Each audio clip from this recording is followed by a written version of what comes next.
Hi friends, welcome back our channel village by Vamsi.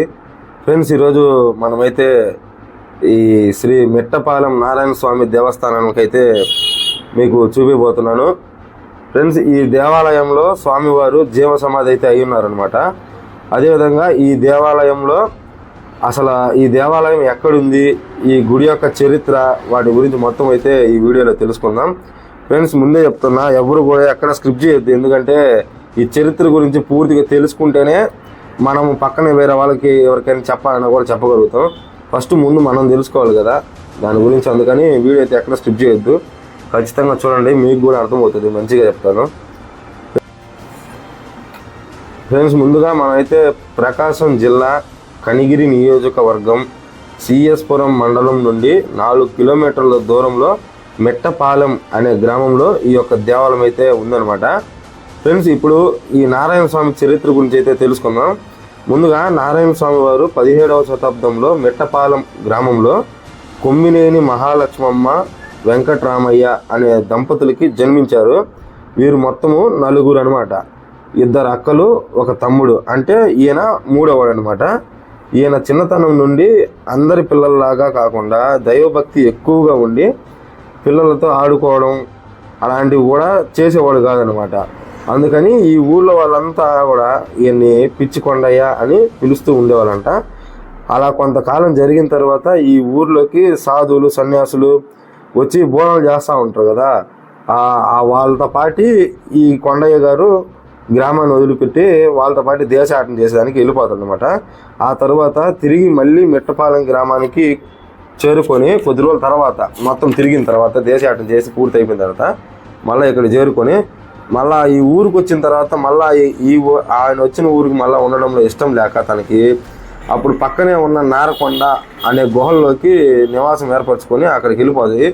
ఉండి అడవిలో ఉండే పండ్లు, అదేవిధంగా అక్కడే దాన్ని ఏమంటారు నాగజముడు, ఈ యొక్క మొక్కల యొక్క పాలు అవి తాగుతూ జీవనం సాగిస్తూ ఉంటాడు అనమాట. అదేవిధంగా పక్కనే ఉన్న మన్నేటి వాగు అనే వాగులో స్నానం చేసి అక్కడే ఉండేవాడు అనమాట. అయితే కొంతకాలం తర్వాత నివసించిన తర్వాత కొండయ్య గారికి ఒక మహానుభావుడు ఎదురుపడి ఆయనకి మంత్రోపదేశం చేసి భవిష్యత్తులో శ్రీ నారాయణ స్వామిగా నువ్వు పూజలు అందుకుంటావు అని చెప్పి వెళ్ళిపోతాడు. ఆ తర్వాత ఈ కొండయ్య గారు నారాయణ స్వామిగా పేరు మార్చుకొని నారకొండ దగ్గర తపస్సు చేసుకుంటూ వచ్చిన వారికి మంచి చెడు వివరిస్తూ ఇక్కడ నివసిస్తూ చుట్టుపక్కల గ్రామాల్లో తిరుగుతూ అక్కడ కూడా తన భక్తులుగా ఈయన దగ్గరకు చేరారనమాట చాలామంది. అలా బోధనలు చేస్తూ ఉండగా పోరుమామిళ్ళ అనే గ్రామం వద్ద మహాలక్ష్మమ్మ అనే ఒక శిష్యురాలు ఈయనతో పాటు వెంట వచ్చి ఈయనతో పాటే నారకొండలో ఆమె కూడా నివసించింది కొంతకాలం. దాని తర్వాత ఇప్పటికీ కూడా నారాయణ స్వామి వారి ఆలయం పక్కనే ఒక చిన్న ఆలయం అయితే నిర్మించారు. ఎవరికి? ఈ మహాలక్ష్మమ్మ అనే ఆమె కూడా. ఇలా కొంతకాలం గడిచిన తర్వాత నారాయణ స్వామి వారు మహిమలను చూపుతూ ఇక్కడ వారికి ఆపదలో ఉన్న వారికి అన్నం పెడుతూ ఎవరికైనా బాగలేని వారికి జబ్బు నయం చేయిస్తూ తన మహిమలను చాటుకునేవారు అనమాట ఇక్కడ. అయితే ఈ సమయంలోనే ఆ ఊర్లో ఉండే ఈ బ్రాహ్మణ వాళ్ళకి సంబంధించిన వాళ్ళు పెద్దవాళ్ళు ఉంటారు కదా, మత పెద్దలు, వాళ్ళందరూ కలిసి ఈయనేంది అందరూ మనకు దండం పెట్టకుండా ఆయన దగ్గరికి వెళ్ళి దండం పెట్టి ఇవన్నీ చేస్తున్నారని చెప్పేసి బాగా కోప్పడి ఆయన మీద మంత్రోపదేశం చేసి దాన్ని ఏదో అంటారు కదా, మంత్రోపదేశం చేసి ఆయన మీద చెప్పిస్తారనమాట. అయితే దాన్ని కూడా తిప్పి కొట్టేస్తాడు ఆయన మహిమలతో. ఇలా కాదని చెప్పేసి అప్పుడు ఊర్లో వాళ్ళు అందరూ కలిసి, అప్పుడు వెంకటగిరి రాజులు కదా, ఆ రాజులు అయితే వెంకటగిరి రాజుగారి దగ్గరికి వెళ్ళి ఆ రాజుగారికి చెప్పుకుంటారనమాట, ఇలా జరుగుతుంది స్వామి ఊర్లో, ఆయన ఎవరో వచ్చి ఎన్ని చేస్తా పూజలు అని చెప్పి భక్తులన్నీ దండాలు పెట్టించుకుంటా ఎన్ని చేస్తా ఉన్నాడు, ఇంకా మీ దగ్గరికి కూడా రానికుండా చేస్తున్నాడు అని చెప్పి చెప్తే అప్పుడు రాజుగారు ఏం చేస్తారంటే ఈయన పిలిపించిన తర్వాత రాజుగారు పిలిస్తే ఎవరైనా సరే రావాల్సిందేగా. అలా టైంలో వచ్చిన తర్వాత ఇక్కడ కూర్చోండి. అప్పుడు రాజుగారు అయితే కొన్ని పరీక్షలు పెడతారనమాట. బాగా కాలే నూనెలో నిలబడి అక్కడే నిలబడమని చెప్తే కింద మంట పెట్టి అన్ని చేసినా కూడా ఆయనకి ఏమి కాదనమాట. తర్వాత చితులో నిలబెట్టి మంట పెడతారు ఆయన చుట్టూ, ఆయన కూడా ఏం కాలేదు. ఆయన మహిమలకి అన్ని ఏం చేయవు అనమాట. అప్పుడు అర్థమవుతుంది రాజుగారికి కూడా అర్థమయ్యి ఈయన మహిమ గలవాడు అని చెప్పేసి ఆయన్ని సత్కరించి పంపిస్తారు. అయితే ఈ స్వామివారు తన 32వ సంవత్సరం అంటే 32 సంవత్సరాలకి ఆయన అయితే జీవ సమాధి అయ్యారు. అది కూడా ఆషాఢం బహుళ సప్తమి రోజు ఆదివారం మెట్టపాలెం గ్రామంలోని సజీవ సమాధిగా ఉండి, నేను నా సమాధి నుండి నన్ను నమ్ముకున్న భక్తులందరినీ అనుగ్రహిస్తానని చెప్పి సజీవ సమాధిగా చెందుతారు. ఆ సజీవ సమాధి మీదనే ఇప్పుడు ఈ నారాయణ స్వామి విగ్రహాన్ని అయితే మలిచారు. ఫ్రెండ్స్, ఇదన్నమాట చరిత్ర. ఇప్పుడు మీరు చూస్తుందంట, ఇప్పుడు నారాయణ స్వామి గుడి లోపలికి ఎంట్రన్స్ అయిపోయాము. ఇది తలనీలా ఇచ్చేది అనమాట.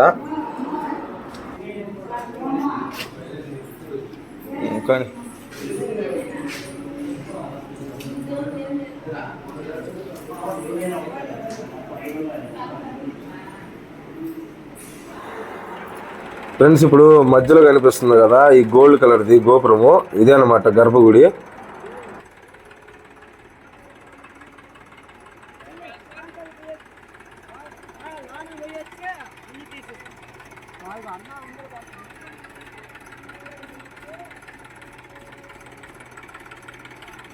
డెవలప్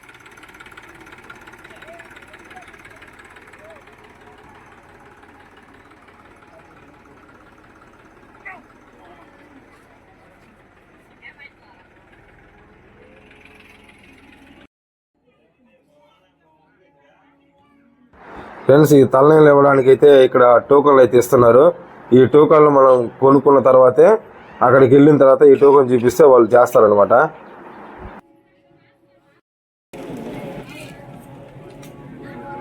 ఎంత ఇచ్చిన? 20 రూపాయలు. నువ్వెంత ఇచ్చిన?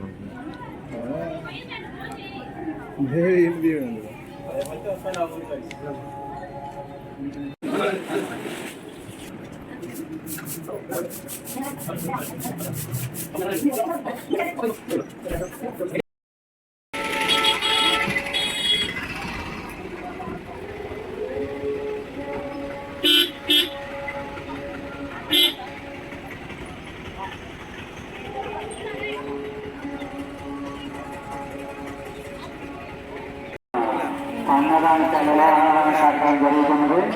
కావున భక్తులందరూ కూడా ఈ అన్నదానాన్ని భోజించవలసిందిగా కోరుతున్నాము.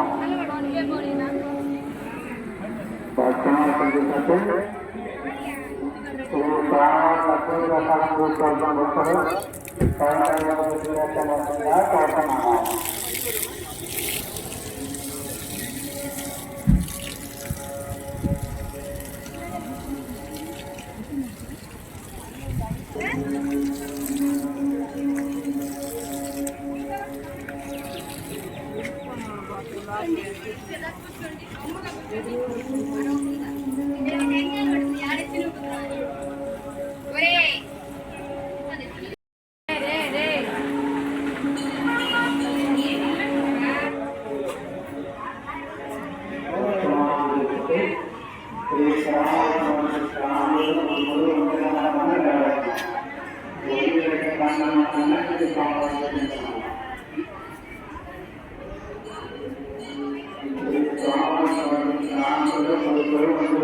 ఇప్పుడు ఇది గుడికి ముఖద్వారం, ఫస్ట్ ఎంట్రన్స్ అనమాట, మెయిన్ ఎంట్రన్స్.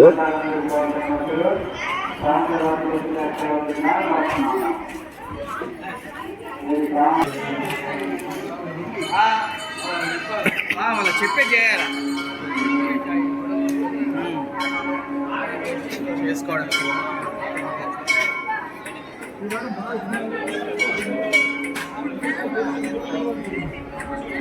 పెరుగుతారు సాయంత్రం.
ఫ్రెండ్స్ ఇదేనమాట ఈ జమ్మి చెట్టు.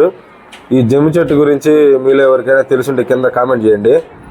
ఈ జమ్మి చెట్టు మీదనే అప్పుడు పాండవులు యుద్ధానికి వెళ్తా ఆ యొక్క గద కత్తులు కానీ ఆయుధాలన్నీ మూట కట్టి ఈ చెట్టు మీద పెట్టి వెళ్ళేవారు అనమాట.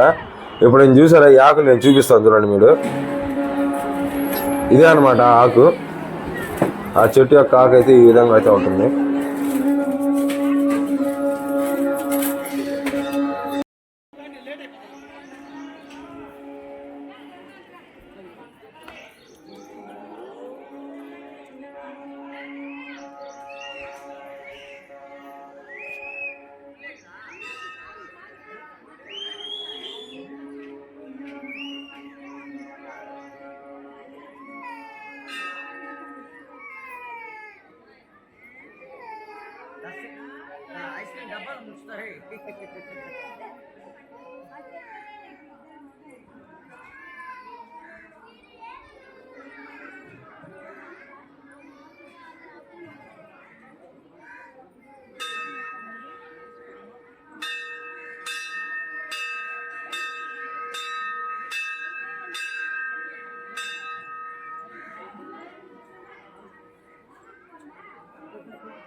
ఫ్రెండ్స్ గర్భగుడిలో స్వామివారిని దర్శించుకోవడానికి అయితే లోపలికి వెళ్ళినామంటే మనకైతే టికెట్ అయితే ఇస్తారనమాట. టికెట్ తీసుకోవాలి. ఒక మనిషికి 10 రూపాయలు లెక్కన ఛార్జ్ చేస్తున్నారు. అదేవిధంగా డైరెక్ట్గా గర్భగుడి లోపలికి వెళ్ళి అక్కడే దాన్ని ఏమంటారు ఒక పూజలా చేయించుకోవడానికి అయితే 100 రూపాయలు చేస్తారంట ఒక మనిషికి. ఇప్పుడు మనమైతే మామూలుగా వెళ్తున్నాం కాబట్టి 10 రూపాయలు తీసుకున్నారు ఒక మనిషికి.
ఒక్కటి చాలు తీసిన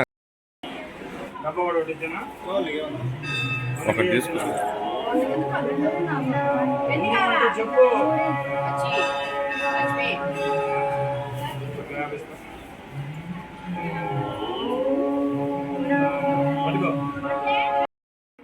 ఫ్రెండ్స్ అదేవిధంగా ఇక్కడ భోజనాల ఏర్పాట్లు కూడా బాగానే ఉంటాయి. అదేవిధంగా ఇక్కడికి వచ్చిన భక్తులందరూ కూడా ఇక్కడ ప్రతి ఆదివారం పూట రాత్రి నిద్ర చేయడానికి అయితే ఖచ్చితంగా చాలా మంది అయితే వస్తారు. వందల సంఖ్యలో వస్తారనమాట. ఎందుకంటే అక్కడికి వచ్చిన తర్వాత ఒక్కరోజు నిద్ర చేసిన తర్వాత వ్యాధులు కానీ జబ్బులు కానీ అది చర్మ వ్యాధులకు సంబంధించిన జబ్బులు అయితే ఖచ్చితంగా పోతాయంట. ఇక్కడ ప్రజలందరూ బాగా నమ్ముతారు. ఖచ్చితంగా ఈ యొక్క గుడి 2వ పార్ట్ అయితే ఉంది. ఆ 2వ పార్ట్ వచ్చేసి నారకొండ ఆయన నివసించాడని చెప్పాం కదా, ఆ కొండ గురించి కూడా ఫుల్ వీడియో అయితే చేస్తాను. ఇది పార్ట్ 1 మాత్రమే. పార్ట్ 2 ఉంది, తప్పకుండా చూడండి, మిస్ అవ్వద్దు ఎక్కడ.